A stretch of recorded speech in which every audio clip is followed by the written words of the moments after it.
Salut. Ça fait plusieurs mois que je dois faire cette vidéo et puis j'ai toujours une bonne raison pour pas la faire. Alors l'une des raisons c'est dans quelle langue je dois la faire. En anglais, en espagnol, en français. Et franchement là j'ai du mal à croire que je suis en train de faire cette vidéo et vous allez comprendre pourquoi. Surtout vers la fin de la vidéo, j'ai vraiment une bonne explication. Mais d'abord l'explication pour pas faire cette vidéo. Je vis dans un pays qui est une vraie dictature.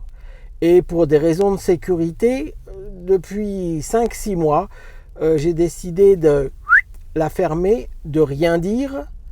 Mais comme disait un des présidents des États-Unis, la seule chose qu'on a à craindre, c'est la peur elle-même. Donc j'ai décidé que j'avais plus rien à craindre. Je n'ai même plus à craindre la peur elle-même. Donc j'ai décidé de faire cette vidéo. Alors de quoi j'avais peur ces derniers mois? J'avais peur des agents du gouvernement, parce qu'on est dans une dictature. Donc les agents du gouvernement, même s'ils n'ont pas l'autorisation de le faire, parce que c'est une dictature, ils ont tous les droits. Même si c'est contraire à la Constitution et même si c'est contraire aux lois. Parce que la loi, c'est moi, quand on est un dictateur. Alors de quoi j'ai eu peur? J'ai eu peur d'être attrapé dans la rue, comme des milliers de personnes, d'être jeté en prison, d'être renvoyé du pays ou d'être envoyé dans des camps de concentration. J'ai eu peur que des agents du gouvernement viennent taper à ma porte à 4-5 heures du matin, comme ils le font généralement, pour me récupérer et pour m'emporter et me mettre soit en prison, soit me déporter ou soit me mettre dans un camp de concentration. Donc ça revient au même.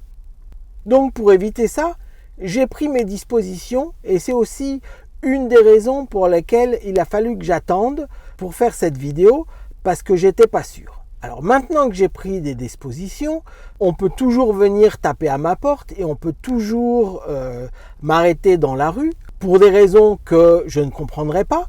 Mais pour le gouvernement, c'est beaucoup plus difficile parce que maintenant j'ai une sorte de système de sécurité. Alors c'est pas à l'épreuve de toutes les balles, mais bon, c'est déjà beaucoup plus difficile pour les agents du gouvernement de m'arrêter dans la rue ou de venir taper à ma porte à 4 heures du matin pour m'envoyer dans un camp de concentration. Il va falloir qu'ils aient beaucoup plus de preuves parce que j'ai pris des dispositions légales pour me protéger.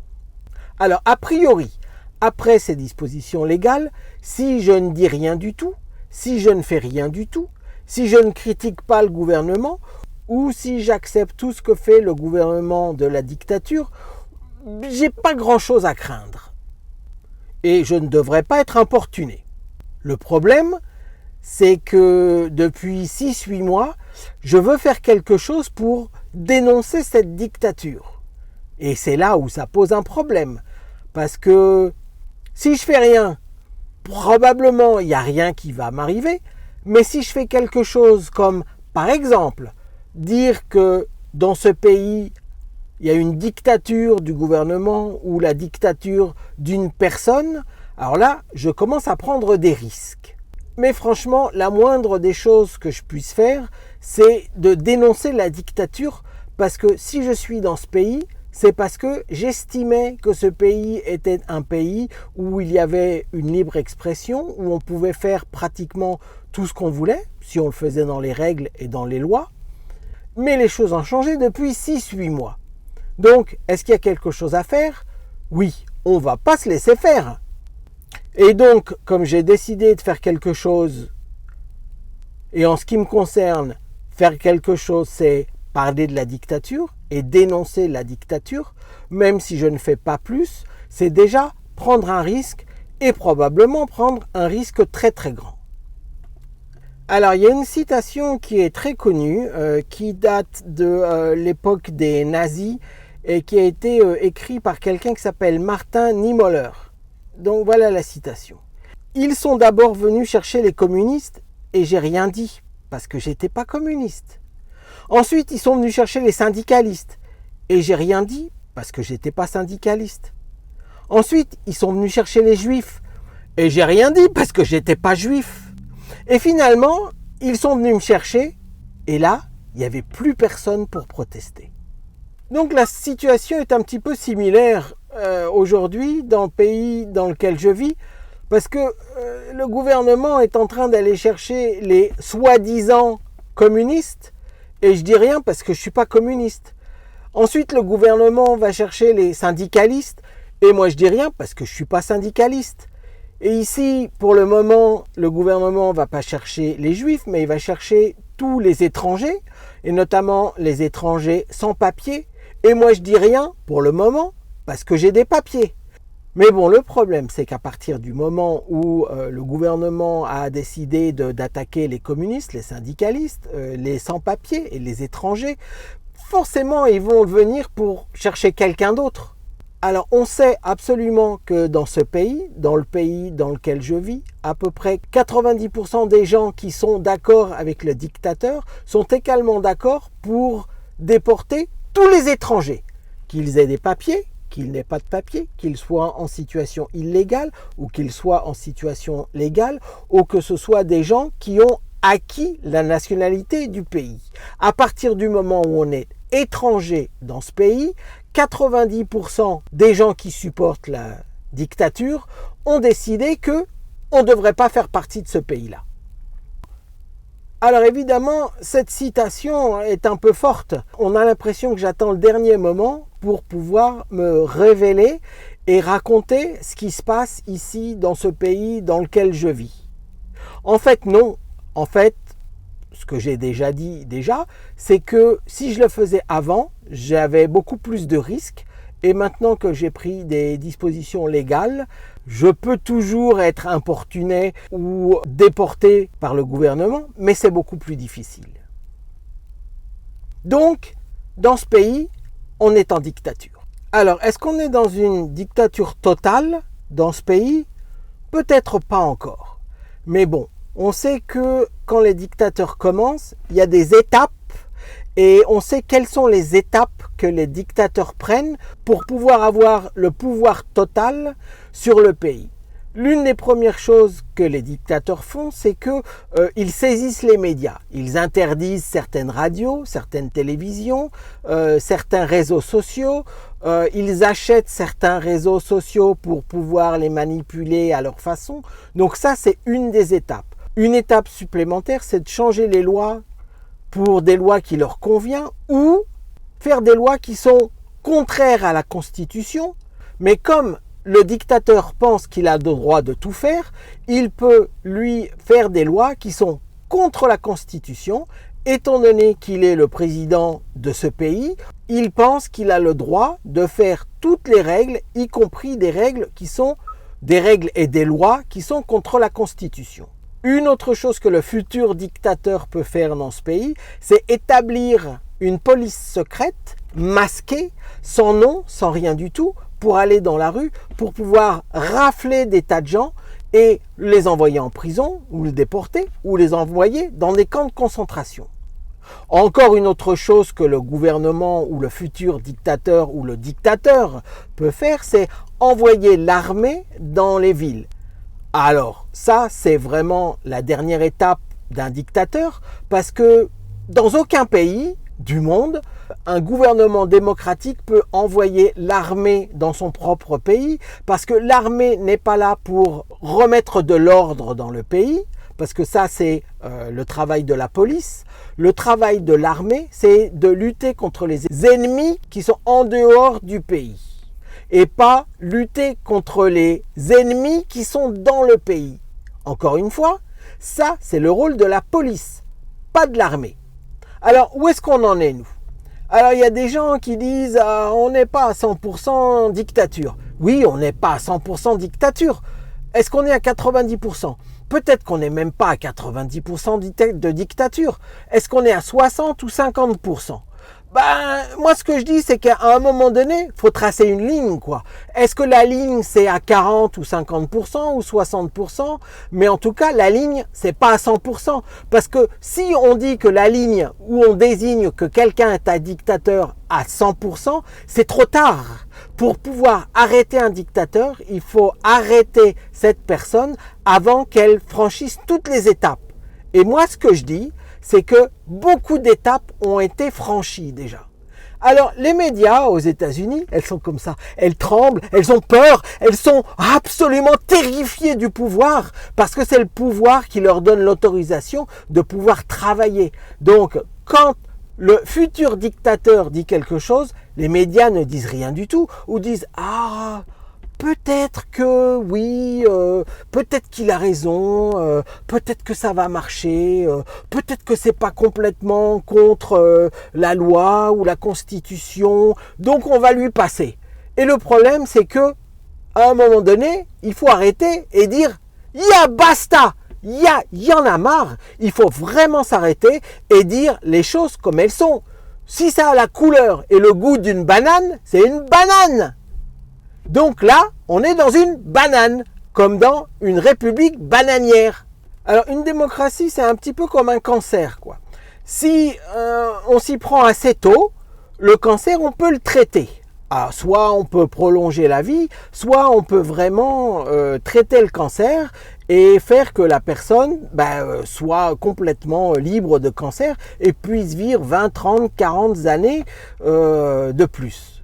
Mais si on attend de plus en plus, le cancer se propage et au bout d'un moment, il n'est plus possible d'arrêter le cancer. Et ça, c'est ce que je suis en train de dire maintenant.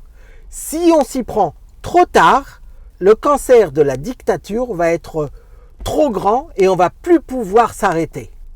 Dans un cancer comme dans une future dictature, au début, les risques et les symptômes sont bénins, c'est pas très très grave. On dit « Ah, c'est pas grave, ça peut s'arranger ».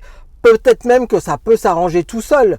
En fait, ça s'arrange jamais tout seul. Mais bon, on se dit « Ah, pour le moment, c'est pas très très grave ». On ne peut pas dire que c'est un dictateur ou que c'est un futur dictateur parce qu'il n'a pas rempli toutes les cases. Bon, c'est pareil pour un cancer, quoi. Quand on commence à avoir un cancer, on peut dire que peut-être que ça peut être grave, mais peut-être aussi que s'il boit beaucoup d'eau naturelle avec des gaz, le cancer va s'arrêter. C'est pas comme ça que ça marche, les gars, hein. Alors, l'une des premières choses que ce dictateur a fait, c'est d'expulser tous les étrangers. Alors, au début, il a décidé d'expulser tous les étrangers qui étaient des criminels. Bon, c'est vrai qu'il y en a, oui, mais bon, il n'y en a pas tant que ça. Et d'ailleurs, au début, la police secrète de ce gouvernement de dictature a commencé à attraper des criminels. Et puis, ils se sont aperçus qu'il n'y avait pas assez de criminels étrangers dans ce pays. Et donc, le gouvernement s'était fixé l'objectif d'expulser 1 million d'étrangers en 2025. Ça a commencé il y a 8 mois à peu près. Et maintenant, on est à peu près à 400 000 étrangers expulsés. Il reste que 2 mois. Donc, on ne va pas pouvoir expulser 1 million d'étrangers. Ça ne marchera pas. Donc, qu'est-ce que fait le gouvernement ? Le gouvernement a décidé de changer de tactique, quoi. Donc, étant donné qu'il n'y a pas assez d'étrangers qui ont commis des fautes graves ou qui sont des criminels, on va commencer à expulser des étrangers uniquement par le fait qu'ils sont étrangers. Et ça, c'est aux dépens des criminels. Et donc, on se rend compte que plus la police secrète expulse des étrangers qui ne sont pas des criminels, moins on expulse de criminels, parce que tout ça, ça prend du temps. Tout ça, ça prend des hommes. Tout ça, ça prend des semaines de travail. Et si on passe des semaines de travail à récupérer dans la rue des gens qui n'ont rien fait de grave dans ce pays, on a moins de temps pour s'occuper des vrais criminels qui ont vraiment fait quelque chose de mal dans ce pays. Donc, on s'aperçoit que de plus en plus, il y a de plus en plus d'étrangers sans papier qui sont expulsés même s'ils n'ont fait aucune faute grave. Et de plus en plus, on s'aperçoit qu'il y a de moins en moins de criminels qui sont expulsés de ce pays. Donc l'objectif de la dictature était d'expulser 1 million d'étrangers de ce pays. On est en octobre et le gouvernement et la police secrète a réussi à expulser uniquement 400 000 étrangers. Alors c'est une bonne nouvelle et c'est une mauvaise nouvelle. Alors la bonne nouvelle, c'est que il leur manque 600 000 étrangers et que en 2 mois ils vont pas pouvoir le faire. Donc leurs objectifs, c'est bidon, ça marche pas. Ils ont complètement raté leur coup. La mauvaise nouvelle, c'est que, étant donné qu'ils ne vont pas arriver à leur objectif, ils ont décidé d'expulser tout ce qui bouge. Alors, tout ce qui bouge, c'est des étrangers qui ont l'air étrangers. Ce qui est grave quand même, non ? Parce qu'il y a également des étrangers qui sont des citoyens de ce pays et qui sont des citoyens de ce pays depuis 10, 20 ans, 30 ans, 40 ans, 50 ans, mais qui ont l'air étrangers. Donc ceux-là, pouf, on les récupère et on les expulse. L'autre manière d'expulser des gens, c'est des gens qui ne parlent pas la langue de ce pays. Bon, alors évidemment, si on ne parle pas la langue du pays, c'est un petit peu compliqué. Parce que si on est là de façon légale, et si on est là depuis assez longtemps, on devrait parler la langue du pays. Oui, c'est vrai. Bon, est-ce que c'est une bonne raison pour les expulser? Ben non, c'est pas une bonne raison. Et puis, encore une autre raison, c'est tous les gens qui, même s'ils n'ont pas l'air étrangers, même s'ils parlent anglais, ils ont un accent. Alors quelqu'un qui a un accent, parce qu'un accent, on ne peut pas l'enlever. Quelqu'un qui est né dans un pays avec une langue et qui va dans un autre pays ne pourra jamais avoir l'accent du pays dans lequel il arrive. Donc tous les gens qui sont émigrés dans ce pays ont un accent. Donc le gouvernement a dit, si vous avez un accent, vous n'êtes pas parti de ce pays, même si vous êtes ici légalement ou même si vous avez acquis la citoyenneté de ce pays. Donc c'est là où c'est grave. C'est grave, mais c'est très très grave. Alors c'est pour ça que j'ai décidé de faire cette vidéo. Parce que il y a des tas de gens ici dans ce pays qui disent « Attendez, c'est pas la peine, il faut rien faire parce que ça va s'arranger tout seul. » Il y a des gens qui disent « Non, ça va pas s'arranger tout seul, il faut le faire. » Mais il y a beaucoup plus de gens qui disent que ça va s'arranger tout seul sans qu'on fasse rien du tout, que des gens qui disent c'est trop tard, on a déjà franchi le cap où la dictature est bien implantée dans le pays et où on va avoir soit énormément de mal à faire marche arrière ou où il va être complètement impossible de faire marche arrière quand on va arriver au 100%. Alors cette histoire de « vous inquiétez pas, ça va s'arranger tout seul, on n'a rien besoin de faire », ça me rappelle un film que j'avais vu dans les années 60 qui s'appelait « Les 7 mercenaires ». Et dans ce film, il y a un des acteurs qui a fait une blague qui disait « Ah, j'ai l'impression d'être quelqu'un qui tombe d'un bâtiment de 10 étages et à chaque fois qu'il passe devant une fenêtre, il dit « Jusque-là, tout va bien, jusque-là, tout va bien, jusque-là, tout va bien ». Alors, on en est au moment où on ne s'est pas encore écrasé sur le sol et donc il y a plein de gens qui disent « Ah, c'est pas grave, jusque-là tout va bien ». Mais bon, comme on dit en français, plus dur sera la chute. Et donc c'est pour ça que je fais cette vidéo. Alors, l'une des choses que les dictateurs font, c'est qu'ils arrêtent la libre expression. Donc, on n'a plus le droit de s'exprimer, ou en tout cas, si on s'exprime, on n'a pas le droit d'exprimer des vues qui sont contraires aux idées de la dictature.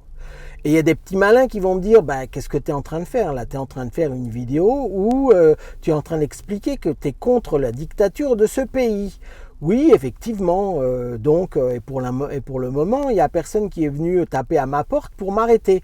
Oui, ça c'est vrai, mais c'est un petit peu la même histoire que la forêt avec l'arbre qui tombe dans la forêt. Donc si on est dans une forêt et qu'il y a un arbre qui tombe, mais qu'il n'y a personne pour le voir, est-ce que l'arbre est vraiment tombé? Donc moi je suis un petit peu dans la même position. Donc je fais cette vidéo, mais je ne sais pas combien de personnes vont regarder cette vidéo. 2, 3, 5, 10. S'il y a 10, 15 ou 20 personnes qui regardent cette vidéo, on s'en fiche complètement parce que ça n'a aucun impact. Ça a de l'impact uniquement s'il y a 100 000, 200 000 ou 1 million de personnes qui regardent cette vidéo. Mais tant que personne ne regarde cette vidéo, moi, j'ai pas grand-chose à craindre. Alors c'est aussi une des raisons pour lesquelles j'ai attendu très très longtemps pour faire cette vidéo. Je ne sais pas combien de personnes vont regarder cette vidéo. Donc d'un côté, je me dis, j'espère qu'il n'y aura pas plus de 10 personnes qui vont regarder cette vidéo. Parce que s'il n'y a que 10 personnes qui regardent cette vidéo, j'ai rien à craindre. Mais s'il n'y a que 10 personnes qui regardent cette vidéo, donc à quoi ça sert que Ducrot il se décarcasse? Et d'un autre côté, s'il y a 50 000, 100 000, 200 000, 1 million de personnes qui regardent cette vidéo. Donc là, je suis vraiment en danger. Donc qu'est-ce que je dois faire? Faire la vidéo en espérant que personne ne va la regarder ou faire la vidéo en espérant que 1 million de personnes va la regarder? Et c'est là où j'ai un problème personnel. Parce que la seule chose que j'ai à craindre, c'est la peur.